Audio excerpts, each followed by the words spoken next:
নতুন সংগঠনের আত্মপ্রকাশের দিনই পদবঞ্চিতদের বিক্ষোভ, হাতাহাতি, কয়েক শিক্ষার্থী আহত।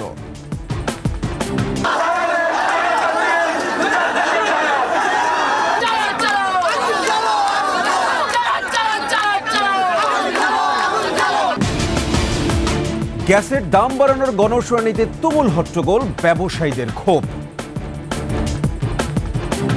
আমরা শিল্পের পক্ষ থেকে আপনাদের প্রস্তাব আমরা প্রত্যাখ্যান করলাম। আপনি যদি এইখানে যে আওয়াজ উঠেছে, আমরা ব্যবসায়ীরা প্রতিভূষণ প্রক্রম, এই সময়কালে যদি আপনারা বৃদ্ধির প্রস্তাব দেন, আপনারা গণদুষ্কর্ম। গাজীপুরে ফিল্ম স্টাইলে আদালত চত্বর থেকে আসামি ছিনতাই, ঘণ্টাখানেক পর উদ্ধার।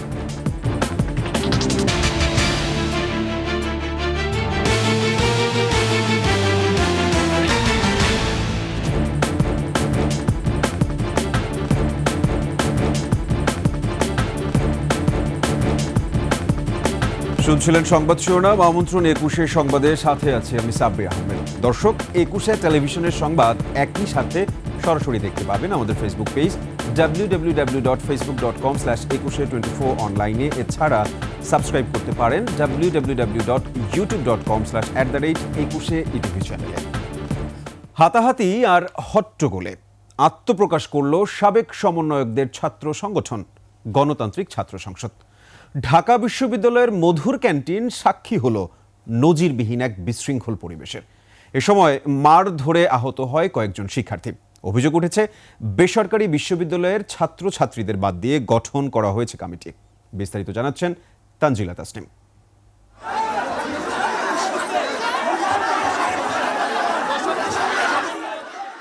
হাতাহাতি আর হট্টগোলে ছাত্রদের নতুন সংগঠনের আত্মপ্রকাশ। বেসরকারি বিশ্ববিদ্যালয়ের শিক্ষার্থীদের কমিটিতে না রাখাকে কেন্দ্র করে বাধা পড়ে আত্মপ্রকাশ অনুষ্ঠানে। শুরু হয় পাল্টাপাল্টি স্লোগান।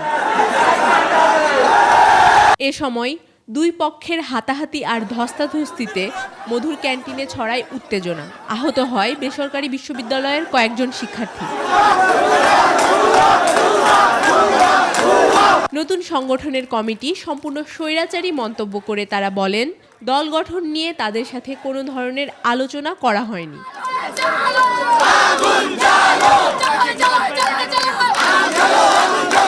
উস্কানিমূলকভাবে ওদের গায়ে হাত তোলা হয়েছে। জুলাই গণঅভ্যুত্থানের মেইন স্টেক হোল্ডার কারা ছিল? আপনারা যে সংগঠন একটা উঠালেন, আমরা সেটাকে প্রাইভেট থেকে প্রত্যাখ্যান করছি। তবে প্রাইভেট বিশ্ববিদ্যালয় শিক্ষার্থীদের ওপরে হামলার বিষয়টি অস্বীকার করেছেন নতুন সংগঠনের ঢাকা বিশ্ববিদ্যালয় শাখার মুখ্য সংগঠক হাসিব আল ইসলাম। এখানে কোনো হামলার ঘটনা হয়নি। যদি কেউ কোনো প্রকার কোনো হামলার সাথে যেই সংশ্লিষ্ট হোক না কেন, সে প্রাইভেট বিশ্ববিদ্যালয় হোক কিংবা ঢাকা বিশ্ববিদ্যালয় হোক, আইনগত যে বিচারিক ব্যবস্থাটা রয়েছে সেটা যত দ্রুত সম্ভব করা যায় তত দ্রুত আমরা সেটা নিশ্চিত করব। ছাত্রদের নতুন দলের আত্মপ্রকাশ নিয়ে ঢাকা বিশ্ববিদ্যালয়ের শিক্ষার্থী এবং প্রাইভেট বিশ্ববিদ্যালয়ের শিক্ষার্থীদের মধুর সামনে অবস্থান। প্রাইভেট বিশ্ববিদ্যালয়ের শিক্ষার্থীদের দাবি, তাদের বাদ দিয়ে যেন কোনো ধরনের নতুন দলের আত্মপ্রকাশ বা কমিটি গঠন করা না হয়। গণতান্ত্রিক ছাত্র সংসদ নামের নতুন এই সংগঠনের আহ্বায়ক আবু বাকের মজুমদার, সদস্য সচিব জাহিদ আহসান, মুখপাত্র আশরেফা খাতুন এবং মুখ্য সংগঠক তাহমিদ আল মুদাসসির। এদিকে আত্মপ্রকাশ ঘিরে উদ্ভূত পরিস্থিতিতে থমথমে অবস্থা ক্যাম্পাস জুড়ে। এবং পরবর্তীতে তারা যেটা করেন। তানজিলা তাসনিম, ২১ টেলিভিশন, ঢাকা।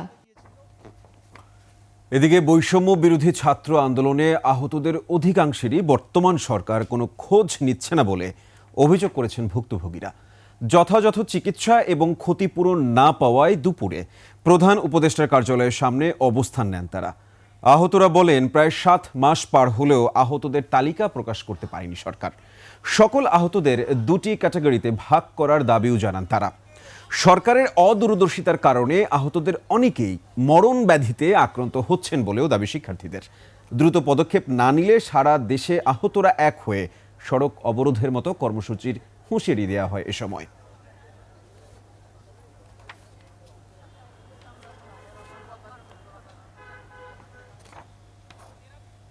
আমাদের দাবি হচ্ছে ক্যাটাগরি থাকবে ২টা, এ আর বি।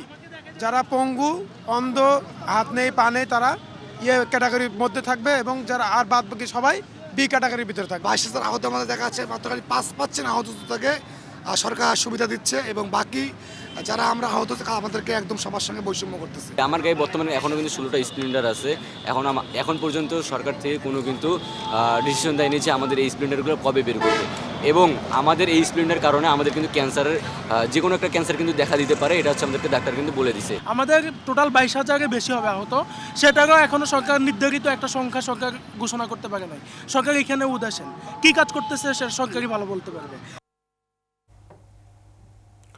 নতুন করে গ্যাসের দাম বাড়ানোর গণশুনানিতে তুমুল হট্টগোল হয়েছে। গ্যাসের দাম প্রায় 1.5 গুণ বাড়ানোর প্রস্তাব নিয়ে বুধবার গণশুনানির আয়োজন করে Bangladesh energy regulatory commission BERC। Consumers association of Bangladesh cab বলছে, জ্বালানি খাত নিয়ে আগের গণবিরোধী সরকারের পথে হাঁটছে অন্তর্বর্তী সরকার। ক্যাবের জ্বালানি উপদেষ্টা অধ্যাপক M শামসুল আলম বলেছেন, যুগের পর যুগ দুর্নীতিবাজ আমলা ও কর্মকর্তাদের পকেট ভারী করে যেতে হচ্ছে সাধারণ মানুষকে। এদিকে জ্বালানি খাতে লুটপাটকারীদের বিচারের দাবি জানিয়েছেন ভোক্তারা। তৌহিদুর রহমানের রিপোর্ট। আমরা শিল্পের পক্ষ থেকে আপনাদের প্রস্তাব আমরা প্রত্যাখ্যান করলাম। আপনি যদি এইখানে যে আওয়াজ উঠেছে, আমরা ব্যবসায়ীরা পথে বসার উপক্রম, এই সময়কালে যদি আপনারা বৃদ্ধির প্রস্তাব দেন, আপনারা গণদুশমন, আপনারা ব্যবসা বাণিজ্যকে শত শত শিল্প কলকারখানা বন্ধ করার ফায়দারা করছেন। গণশুনানির সময় এভাবেই হঠাৎ করে শুরু হয় হট্টগোল। দাবি জানানো হয় শুনানি বন্ধের।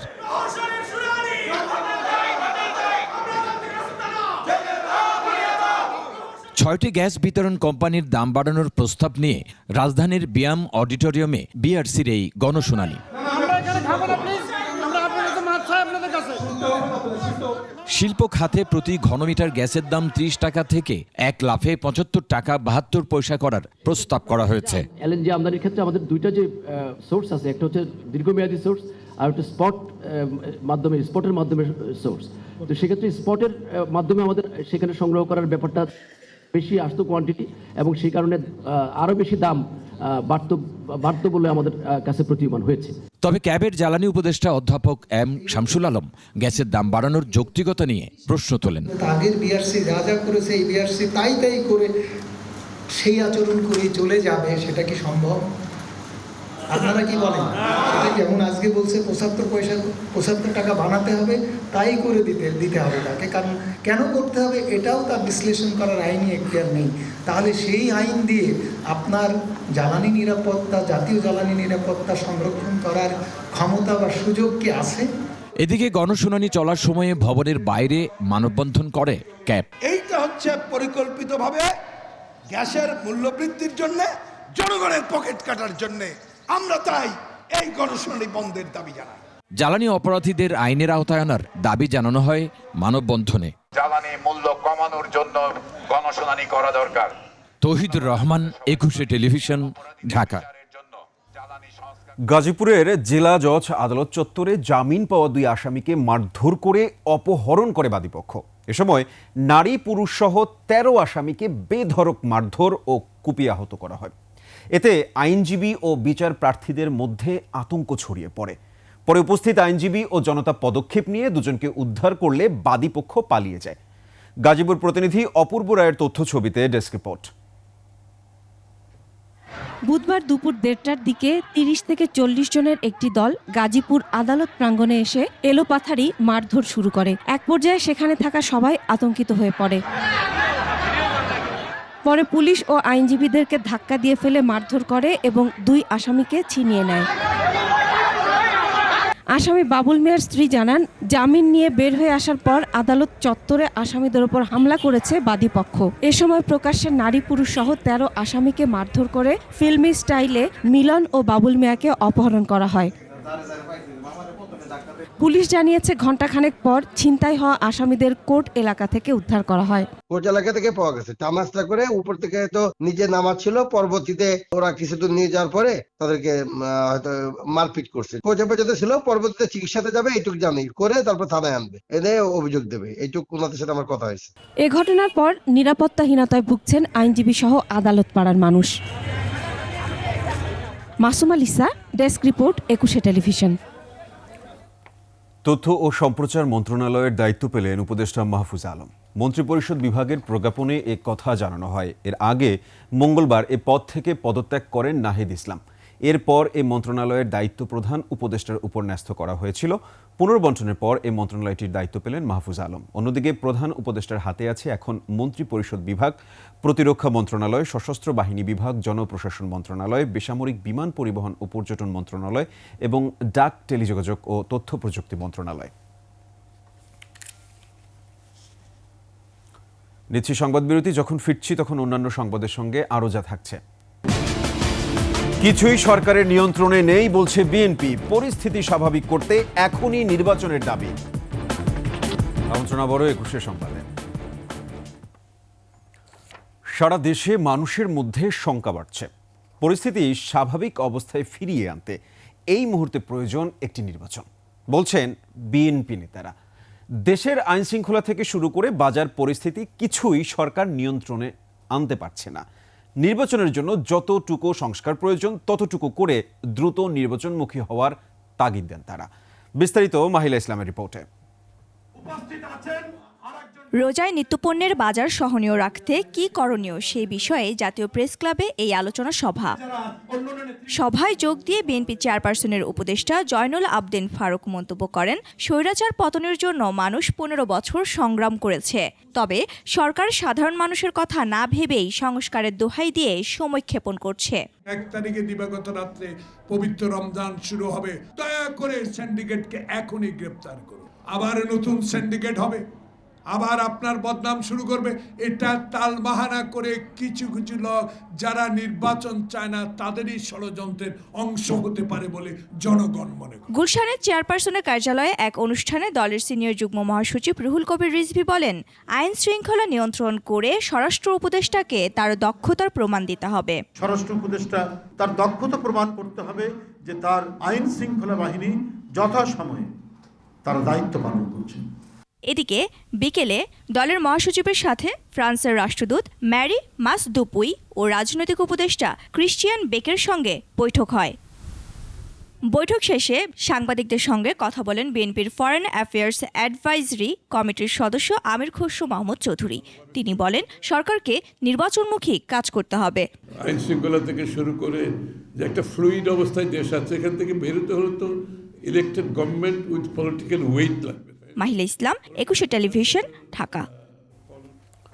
জাতীয় নির্বাচনের আগে গ্রহণযোগ্য সংস্কারের তাগিদ দিয়েছেন জামায়াত আমির ডক্টর শফিকুর রহমান। নীলফামারীর ডোমারের পথসভায় তিনি বলেন, হাসিনার পতনের পর স্থানীয় সরকার ভেঙে দেয়া হয়েছে, এতে সাধারণ মানুষ সেবাবঞ্চিত হচ্ছে। তাই সবার আগে স্থানীয় সরকার নির্বাচন হতে হবে। দুর্নীতিমুক্ত ও ঐক্যের দেশ গড়তে দলের নেতা কর্মীদের প্রতি আহ্বান জানান জামায়াত আমির। প্রতিদিন মানুষের জনদুর্ভোগ হচ্ছে।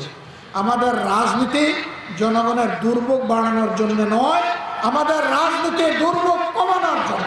আওয়ামী লীগ যে ২ কোটি ফলস ভোটার তৈরি করে রেখেছিল, এদেরকে কেটে সাফ করতে হবে। আমরা চাই সকল ক্ষেত্রে প্রয়োজনীয় সংস্কার সাধন করে দেশে আইন শৃঙ্খলা ফিরিয়ে এনে জনগণকে স্বস্তির সাথে তার ভোট প্রয়োগের সুযোগ তৈরি করে দিতে হবে। দর্শক, আবার নিচ্ছি সংবাদ বিরতি। যখন ফিরছি তখন অন্যান্য সংবাদের সঙ্গে আরো যা থাকছে। যৌতুক চাওয়ার অভিযোগে মোরসালিনের বিরুদ্ধে স্ত্রীর মামলা।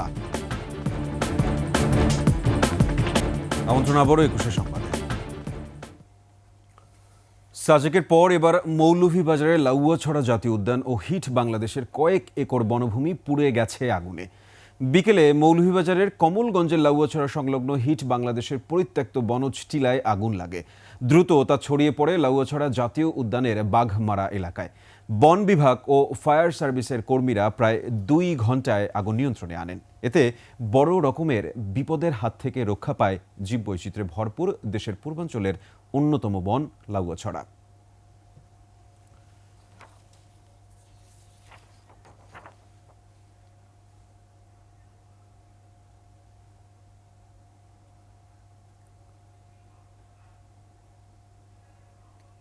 এবার বাণিজ্য সংবাদ।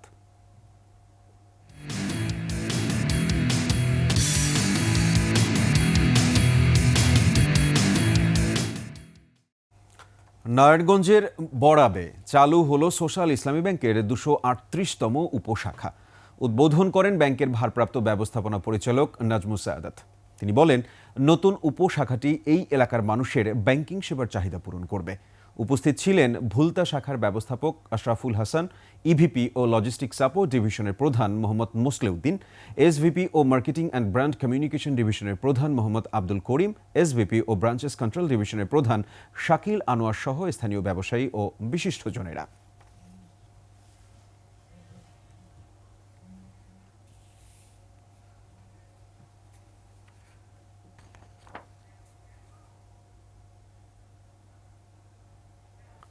এর সাথে শেষ করছি ২১-এর সংবাদ। যাবার আগে সংবাদ শিরোনামগুলো আরও একবার। নতুন সংগঠনের আত্মপ্রকাশের দিনেই পদবঞ্চিতদের বিক্ষোভ, হাতাহাতি, কয়েক শিক্ষার্থী আহত। গ্যাসের দাম বাড়ানোর গণশুনানিতে তুমুল হট্টগোল, ব্যবসায়ীদের ক্ষোভ। গাজীপুরে ফিল্ম স্টাইলে আদালত চত্বর থেকে আসামি ছিনতাই, ঘণ্টাখানেক পর উদ্ধার।